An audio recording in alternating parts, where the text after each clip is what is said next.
আপনি ধর্ম দীক্ষা শিক্ষা জ্ঞান অর্জন করতে চান,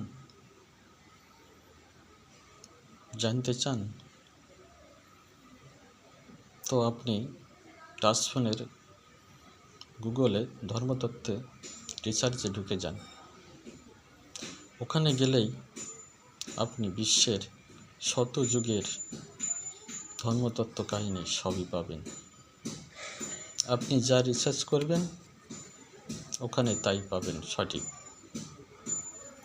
কোন গুরুর দীক্ষা নিতে হয়, কোন গুরুর শিক্ষা নিতে হয়, কোন গুরুর ভজন সাধন পূজন করতে হয়, কেমন করে দীক্ষা পালন করতে হয়, সব কিছুই জানতে পাবেন।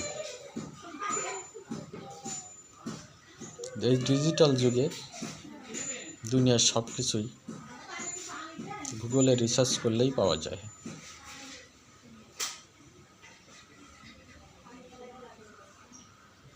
তো শুধু গুরুর কথাই আপনি শুনছেন এবং নিজে প্রমাণও করে নেন, রিসার্চ করে দেখেন। সদ্গুরু অসদ্গুরু, সৎকর্ম অসৎকর্ম, তার সমস্ত ধর্ম তথ্যই আপনি পাবেন।